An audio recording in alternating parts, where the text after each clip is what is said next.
todos. Vamos fazer aqui a nossa leitura. É o capítulo 5. Bem-aventurados aflitos. Quem de nós não passa por aflição? É a instrução dos Espíritos, é o bem e o mal sofrer. Quando Cristo disse, mas poucos sofrem bem, poucos compreendem que somente as provas bem suportadas podem conduzi-los ao reino de Deus. O desânimo é uma falta.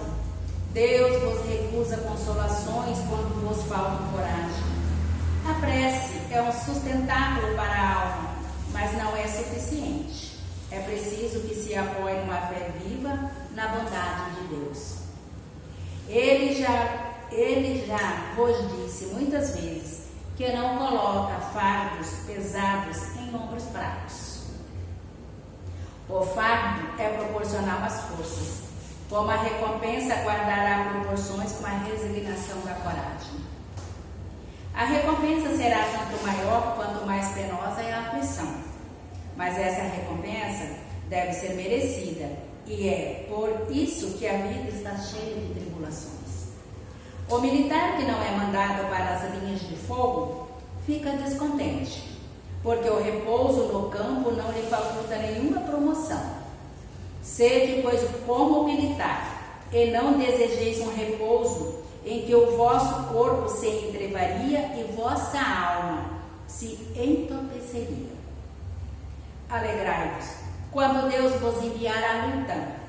Essa luta não consiste no fogo da batalha, mas nas amarguras da vida, em que às vezes é preciso mais coragem do que num combate sangrento, pois aquele que se mantém firme em presença do inimigo pode fraquejar sob o choque de uma pena moral. O homem não recebe nenhuma recompensa por essa espécie de coragem, mas Deus lhe reserva a palma da vitória em um lugar glorioso. Quando vos advenha uma causa de sofrimento ou de contrariedade, sobrepondo-vos a ela, e quando houverdes conseguido dominar os ímpetos da impaciência, da cólera ou do desespero, dizei para vós mesmo, com justa satisfação, fui o mais forte. Bem-aventurados aflitos, podem então traduzir-se assim. Bem-aventurados que têm ocasião de provar sua fé, sua firmeza, sua perseverança e sua submissão à vontade de Deus. Pois terão centuplicada a alegria que lhe falta na terra, porquanto após o trabalho virá o repouso. Lá acordar, Ave 1863.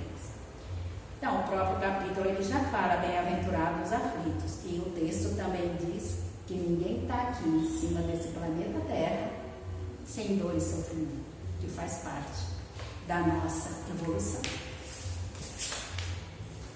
Então, analisando aqui a nossa palestra, eu fiz algumas pesquisas e ouvi também alguns vídeos. A situação de aflição não é uma situação que se almeja. Almejamos assim a alegria, a felicidade, o bem-estar e a paz interior. No entanto, Jesus proferiu este postulado e os Espíritos do Senhor nos ajudam a entender o porquê. Na escala evolutiva, o planeta que habitamos ainda está em um patamar inferior, sendo considerado um mundo de expiações e provas. Seus habitantes estão passando por diversas situações impostas por várias razões. A primeira razão, decorrente do seu passado. A segunda razão, e também por situações impostas pelos mais altos para fortalecê-los e fazer com que aprendam a se portar bem diante delas. Então, o que Jesus está colocando para nós? Ele está colocando aqui que todas essas aflições e tribulações que nós passamos enquanto encarnados, enquanto estamos aqui nessa passagem, ela se faz necessária para a nossa própria evolução moral e espiritual. Por quê? Porque se a vida, como ele colocou lá no texto lá em cima, almejamos sim a alegria, a felicidade, o bem-estar e a paz interior. Todos nós almejamos isso, mas ainda não estamos preparados porque trazemos bagagens e experiências do nosso passado, com aqueles aos quais nós convivemos, que nós estamos ali naquela luta diária do nosso cotidiano, com os nossos familiares, no campo profissional ou mesmo no campo familiar, que somos almas devedoras. Hoje, quando eu cheguei aqui, estava só ela. Aí eu cheguei e falei, mas só nós duas somos as devedoras? Cadê as outras colegas? Acho que vocês já eram santos. Desta forma, os instrutores espirituais salientam que o sofrimento é um estado comum para todos, porque, como o próprio texto coloca, nós vivemos num planeta de prova e expiação. Nós ainda não temos assim essa angelitude, né, toda para a gente viver no outro estágio, né, num planeta mais evoluído. Um dia chegaremos lá, mas nós temos que dar passo a passo, né, para um dia chegarmos lá, todos nós. Realmente, neste mundo que habitamos, sem exceção, estamos sujeitos. Perda de ente querido, perda da saúde, da estabilidade, dos bens que nos foram dados por empréstimo, da posição de destaque e ainda, devido à nossa natureza inferior, estamos sujeitos a obsessões, consequência de atos infelizes do nosso passado recente ou remoto. Todos são fatores que nos fazem sofrer. Então, aqui, na nossa convivência, no nosso estágio, nesse planeta de prova e expiação, trazemos os nossos equívocos, né, cometidos no passado, as nossas angústias, né, as nossas paixões, né, de outras vidas que nós trazemos também. E muitas vezes, quando chegamos aqui no planeta de prova e expiação, a gente se encanta no mundo da ilusão. E aí, muitas vezes, nós desviamos do caminho por causa da nossa ilusão, né? Quando uma pessoa ela vai se casar com o outro, ela deposita assim: eu vou casar com fulano, ou eu vou casar com fulano porque aí eu vou ser feliz. Não, nós vivemos na ilusão, porque ninguém vai fazer o outro feliz se você não está aqui dentro bem. A sua felicidade depende de você, não depende da sua mãe, nem do seu pai, nem do seu patrão, nem do seu esposo, de ninguém. É você, é o seu espírito. Você é que tem que trabalhar para a sua felicidade. Então, assim, não vamos depositar na mão do outro o que depende de nós, né? A felicidade plena, portanto, não existe nesse nosso nível evolutivo, exatamente porque nele precisamos expiar os nossos erros e aprender. Porque na vida, como trazemos essa experiência, em tudo que nós passamos é aprendizado. São lições. Se a gente está passando por um momento de aflição, seja como ele colocou aqui, a partida de um ente querido, ou a pessoa perde os seus bens patrimoniais e tem que ter um recomeço com os nossos irmãos do Rio Grande do Sul, recomeçando tudo de novo, né? Uns não têm nem casa para voltar, alguns têm, outros não, a maioria não tem, né? Então, eles vão ter que lutar muito, né? Essa desigualdade social, às vezes até o desemprego, né? Mas tudo isso vai servir do quê? De bagagem, a experiência que essas pessoas que nós vivemos nessas situações de aflições, para sermos fortes, sairmos mais fortalecidos. E como o texto coloca, muitos sofrem, mas sofrem mal. Por quê? Porque fica lamentando. Porque, mas eu não mereço isso, eu sou tão bonzinho, eu sou tão boazinha, eu não merecia passar por isso. Então você não está sofrendo muito. Porque você acha que você é o perfeito. E nós somos ainda espíritos imperfeitos. Então muitos não sabem sofrer adequadamente, para que possa reconstruir uma nova trajetória. Nele precisamos expiar nossos erros e aprender. Depois precisamos provar que aprendemos mesmo na prática. Esse é o difícil. Né? A gente sofrer, passar pelas situações, pelas tribulações, compreender por que eu estou passando por isso e colocar em prática depois essa lição. Quando Jesus fala que haveria choro e ranger de dentes, certamente estava se referindo à forma pelo qual as criaturas encaram a situação do sofrimento.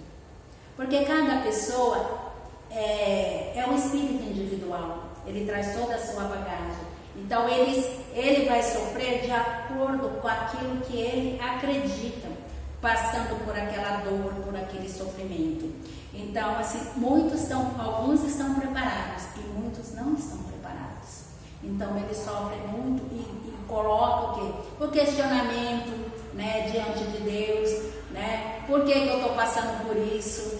Por que fez isso comigo? E muitos também, inclusive, se afastam de Deus nessas situações de tribulações. Não tem a compreensão de que Deus não desampara nenhum dos seus filhos, que nós somos filhos amados por Ele, e Ele é só misericórdia. Existem aqueles que, diante das situações difíceis e dolorosas, sejam elas expiações ou provas, choram humildemente, aceitando e reconhecendo que faz parte das razões impostas como consequência do nosso modo de ser e do nível evolutivo a que pertencemos. Então, tem pessoas que aceitam e compreendem por que estão passando aquilo. Outros se revoltam, brigam, não aceitam a situação que estão passando. Aí tem um exemplo de Jó. Jó é um personagem bíblico e nos incita a seguir seu exemplo. Jó, chegando ao último grau do sofrimento, das perdas e da miséria, dizia: graças, meu Deus, por terdes querido provar o vosso céu. Olha que lição, né? Para todos nós. Quando a gente estiver passando pelas situações difíceis, vamos lembrar de Jó. Ele ainda deu graças ao Pai pela prova que ele estava passando, né? Paulo, adoro Paulo, todos os apóstolos de Jesus que seguiram Jesus, eles não tiveram uma morte natural. Muitos deles foram apedrejados, né? João Batista foi degolado, né? Então, assim, todos eles passaram pelas tribulações, pelas provas difíceis, né? E eram espíritos que alguns antecederam a Jesus e outros foram discípulos do próprio Jesus. E eles nunca tiveram uma morte natural, nenhum dos seus discípulos. Morreu dormindo. Você vai ler as histórias deles, é só de dor e sofrimento. O exemplo disso é Chico Xavier para nós, né? Agostinho, um dos instrutores espirituais, aponta a fé como sendo o remédio para situações difíceis, para os sofrimentos de toda ordem. O que seria a fé senão o conhecimento da realidade espiritual? Para incrementar esse conhecimento, o mais alto nos enviou Jesus para nos ensinar a exemplificar as leis da providência divina. A imortalidade do ser, a lei de causa e efeito e a lei de reencarnação, que é a oportunidade que o Pai nos concede em cada encarnação nossa, para aproveitarmos bem enquanto aqui estivermos, diante da misericórdia dele, aproveitando essa reencarnação. Tribulações, aflições, todos nós temos, sejam quais forem, mesmo especialmente na situação familiar, né? Porque ali a nossa alma está bem comprometida com aqueles irmãos que estão no mesmo teto nosso. O progresso incessante a nos impulsionar para sempre para o alto. Imortalidade. Somos seres que tivemos um princípio, mas não teremos um fim. Jesus nos provou essa realidade. Causa e efeito. Sempre que alguma lei da natureza for violentada, trazendo um desequilíbrio na obra da criação, esta mesma lei se encarregará de restaurar o equilíbrio que foi quebrado. Então, quando nós causamos alguma situação para outrem, né, nós estamos aqui nesse princípio da lei de causa e efeito, causando um desequilíbrio no outro. E aí nós vamos conseguir restaurar, vamos ter que restaurar essa situação diante daquela pessoa, daquele outro que a gente levou por descaminhos, né? Então, a lei de causa e efeito funciona. Jesus dizia, a cada um segundo as suas obras. Então, Ele nos dará a oportunidade segundo as nossas obras. Não adianta eu vir aqui falar bonitinho aqui na frente, o Evangelho de Jesus, mas quando eu chegar na minha casa, com a minha família, eu sou outra pessoa. Ou quando eu estou no trânsito, que eu olho aquela pessoa que freou de repente e eu quero perder as estribeiras. Mas aí eu tenho que entender. E foi muito difícil esse lado para mim como motorista. Mas eu compreendi a situação. Que quando eu pegava, quando eu estava trabalhando algum congestionamento, eu dizia, Senhor, o Senhor está me livrando de alguma coisa lá na frente. Agradeço. Isso me acalmava. Mas ao princípio foi bem difícil, sabe? Era bem complicado. Daqui não saireis até pagar o seu último centavo. Todos nós, né? Esse é o bem e o mal sofrer. Então são as nossas consequências. Não é que Deus é injusto. Ah, Deus está me punindo. Não. São as nossas ações, são as nossas atitudes que vão fazer você sofrer. As suas escolhas. Todas as escolhas têm o ônus e tem o bônus. E aí depende de cada um que vai escolher. Por isso que ele fala, a cada um segundo suas obras, e daqui não saireis até pagar o último centavo. Reencarnação. Intimamente ligada à lei da imortalidade, através dela, que até uma determinada faixa da nossa caminhada evolutiva, ela é ativada, representando oportunidade de restauração e crescimento para nós, seres espirituais. Então, a oportunidade de reencarnação é para todos. Ninguém vem aqui como turista. Inúmeras vezes Jesus abordou a reencarnação, que nos dá a oportunidade da reparação. As realidades espirituais nos mostram a grandeza e generosidade das leis que regem a todos e a todos. Então, nós somos regidos pelas leis de Deus, que nós trazemos na nossa consciência. Basta a gente estudar e saber que nada é por acaso, tudo tem uma razão de ser, né? Este fato nos conforta e consola. Nós que estamos aqui nesta casa, que já temos o conhecimento da doutrina espírita, que nos ampara, que nos consola, que nos acolhe, né?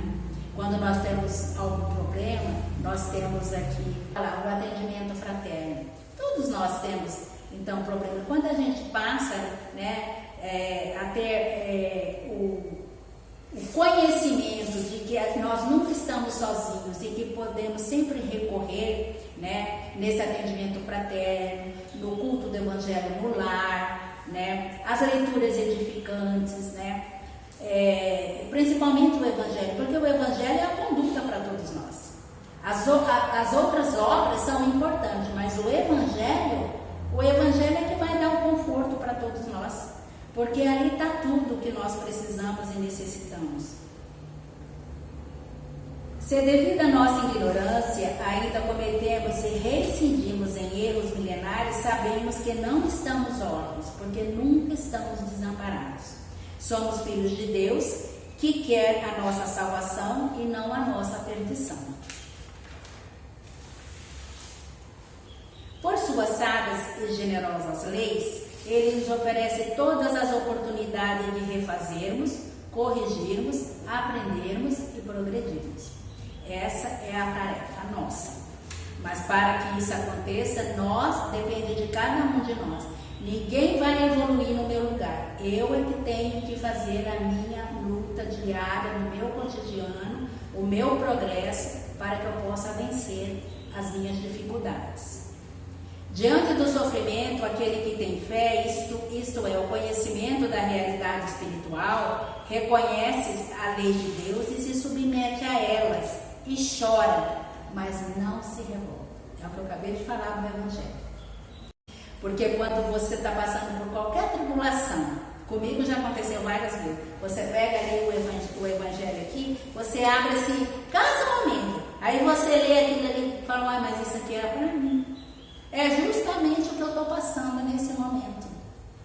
Né? Então, é a nossa conduta, é na dor e no sofrimento, é no gemido que nós vamos trabalhar para que a gente possa vencer, né? Sermos mais fortes, termos mais compreensão para com o outro, que nós não estamos sozinhos e que nós não é só nós que sofremos. Cada um de nós traz a sua individualidade e a sua carga e o seu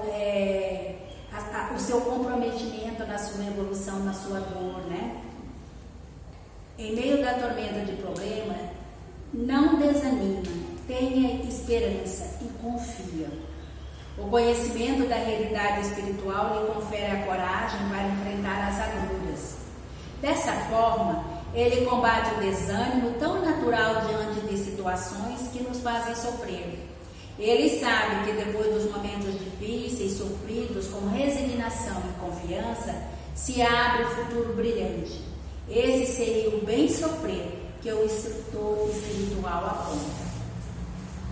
Embora saibamos que a felicidade não existe nesse nosso planeta de expiações e provas, sabemos também que podemos alcançar momentos felizes, de grande tranquilidade e paz.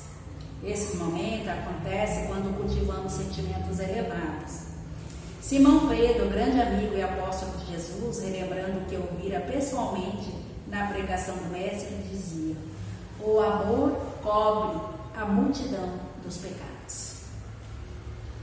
O amor, sentimento por excelência, é o ponto central dos ensinamentos de Jesus. A assimilação do amor no patrimônio espiritual das criaturas seria o resultado final de todo um processo que representa a missão de Jesus, de transformar o nosso mundo de expiações e provas em um mundo mais feliz. Então, quando nós conseguirmos, todos nós, termos esse amor universal, olhar para o outro com amor e não com a indiferença, né? Nós conseguiremos, né, sair de um planeta de prova e expiação para um planeta melhor. Mas o amor que Jesus ensina não é algo muito simples. Subentende o conhecimento das leis de Deus que regem a tudo e a todos, e também um procedimento de acordo com o seu exemplo, que é o Evangelho, que é o nosso exemplo. Conhecendo os ensinos de Jesus, a criatura fatalmente acaba assimilando os valores e virtudes, tais como a paciência, a resignação e a aceitação. Essa condição assimilada é que revela à criatura o amor, que cobre a multidão dos pecados, simplesmente porque é ela a prova que a criatura aprendeu a lidar com as dificuldades e com as vicissitudes. O aprendizado de como se portar diante de suas leis é tudo o que o Criador espera de todos os seus filhos. Então, o Pai misericordioso, ele espera de nós a nossa mudança, a nossa conduta diferenciada, né, para com os ensinamentos que ele nos proporciona, para estarmos diante dele quando deixarmos o envoltório carnal, né, com a nossa consciência tranquila, porque do lado de lá nós não sabemos para onde vamos, mas nós estaremos de acordo com a nossa consciência. Nós vamos merecer um lugar de acordo com a nossa consciência, daquilo que nós, enquanto aqui encarnados, estivemos e praticamos as nossas ações e as nossas atitudes. Os momentos difíceis que passamos hoje são resultado do que fomos ontem, mas se passarmos esse momento com resignação e amor, procurando vivenciá-los da maneira mais mansa, mais fraterna, aprendendo coisas novas a cada dificuldade, com certeza nos enquadraremos no rol dos bem-aventurados de Jesus. É preciso valorizar cada momento da nossa vida, mesmo que sejam momentos de muita dor, oriundos de enfermidade, desacordos familiares, abandono, carência material, sempre buscando com toda a nossa energia, soluções para nossos problemas, dentro das nossas possibilidades, sem esmorecer, tendo a grande certeza que a infinita bondade do Senhor da vida vai sempre amenizar o nosso sofrimento à medida que formos nos enquadrando em suas sábias leis. A consulta foi o Evangelho e também uma palestra do Centro Espírita Allan Kardec e um vídeo também do Valadares, esqueci o primeiro nome. Valadares. Então essa é a nossa mensagem de hoje, o bem e o mal sofrer. Que nós possamos levar para nosso lar essa reflexão. Se estivermos passando por alguma dificuldade, que todos nós estamos sujeitos, pensar que nunca estamos sozinhos, que o Pai misericordioso sempre envia os seus mensageiros para nos auxiliar, para nos amparar, para nos socorrer, né? Nesses momentos difíceis, sejam eles quais forem, que nós ainda temos muita dificuldade para aprender com resignação, com aceitação e amorosidade, né? Então, para hoje fica essa lição e, acima de tudo, perseverar sempre. Perseverar. Nunca desistir. Jamais. Porque se você desistir, você está só deixando a malinha ali, encostada na estrada, na próxima encarnação você vai ter que voltar e pegar. Então, desistir jamais. Ir sempre em frente, guiado pelos ensinamentos do Mestre e pelo nosso anjo da guarda.